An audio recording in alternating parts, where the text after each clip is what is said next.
Mujercitas es la tercera adaptación de uno de los libros más importantes de la literatura americana. La historia sigue a 4 jovencitas que crecen en Estados Unidos después de la guerra civil. Beth es la menor, que suele ser muy callada. Amy es la segunda menor y suele ser bastante malcriada y consentida. Meg, la mayor, que sueña con casarse algún día. Y Jo, la segunda mayor, la protagonista de esta historia, que quiere ser una escritora y desafiar a la sociedad en lo que ésta cree que es una mujer. Ahora sí, esta es una historia clásica, pero la verdad es que solamente había escuchado el título, no me sabía nada de la historia. Y también sí, esta es la tercera adaptación que se hace de este libro. Pero creo que hace 2 cosas que hacen que esta adaptación se diferencie al menos de las otras. La primera es que actualiza muy bien a los personajes y a pesar de ser personajes de la Primera Guerra Civil, son personajes con los que veo a muchas mujeres identificarse y sentir los mismos problemas por los que están pasando en la vida actual, representados de una diferente manera, pero básicamente los mismos. La segunda, y es la que habla más sobre la película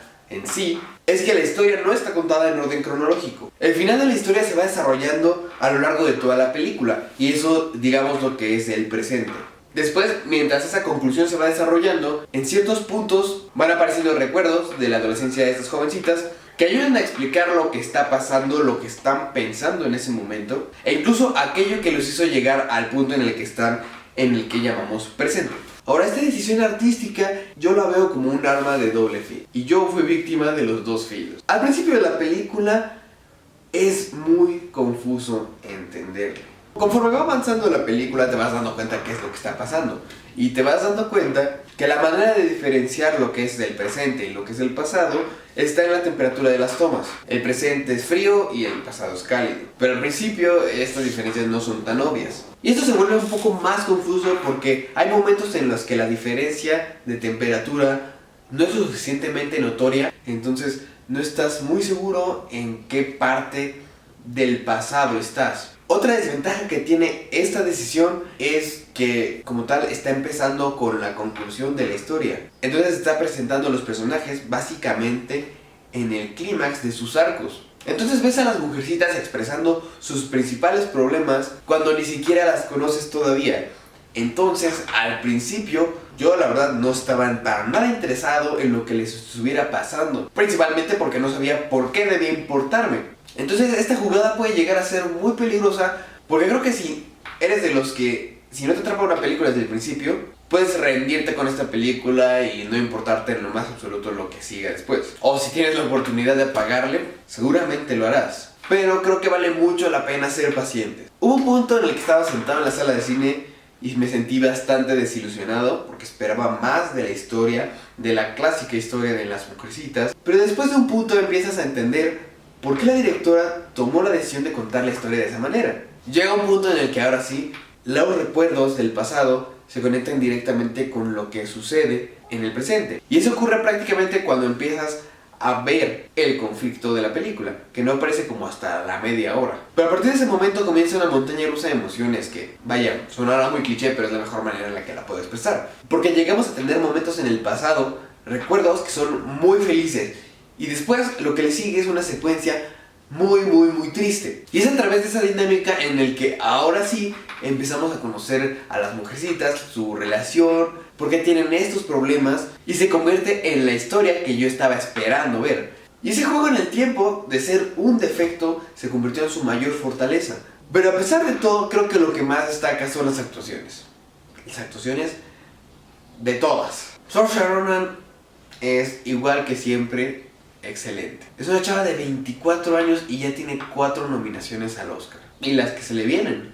Tenemos a Timothée Chalamet, que sí, igual, es muy bueno, expresa bastantes emociones y llega a ser un tipo bastante carismático, a pesar de que como actor no me cae muy bien. Pero aquí en esta película se me olvidó un poco ese punto. Laura Dern, me gusta más su actuación aquí que en Marriage Story. Pero si Laura Dern estuviera nominada por Mujercitas, tampoco le daría el premio, porque la mejor actriz de esta película, en mi opinión, es Florence Pugh. El personaje de Amy en la historia es terrible. No me refiero a terriblemente escrito, sino terrible en cuanto a personalidad. Es una niña malcriada, de esas que te la encuentras en la escuela y te cae mal nada más de verla, de escucharla, y que incluso en algunas partes llega a hacer cosas muy malas. Y a pesar de eso, es el personaje que más me gustó. Y creo que ni siquiera se debe a la dirección de Gerwig en cuanto al personaje. Yo diría que se debe a la actuación de Florence, porque en la manera en la que se expresa y en la que habla, termina siendo una niña malcriada, materialista, consentida, pero que a final de cuentas es una buena chica. Y otra cosa que me gustó de su actuación es que puedes ver dos polos, uno en el que interpreta a una adolescente muy inmadura y otra que parece en el presente, que es una mujer bastante madura, incluso muy consciente de su pasado, por así decirlo, oscuro, lo cual no es muy notorio en las demás actrices. Esto no diría que es algo necesariamente malo en la película, pero distrae mucho que aparentan casi la misma edad después de 7 años y la única que se nota un cambio es a Florence Pugh y, como digo, es gracias a su actuación.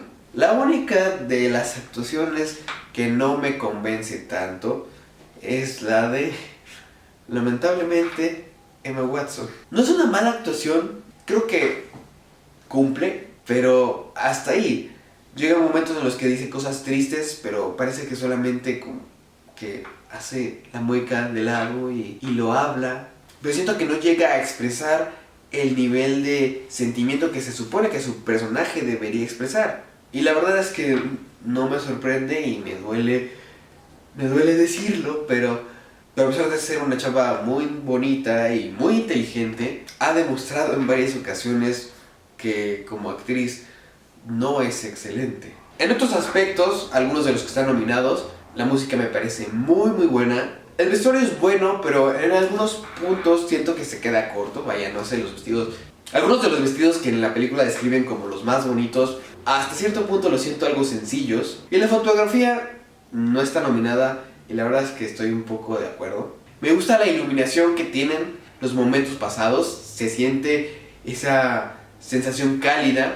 Pero hay puntos en los que creo que la película es demasiado oscura, bastante subexpuesta. Y hay encuadres muy bonitos, pero también otros encuadres que a lo mejor no es del todo malo, pero en el que se cruzaban los personajes en el bordecito de la pantalla. En lo personal me distraía mucho, como que no dejaba de ver esta sombra de este lado. Pero en general es una película muy buena.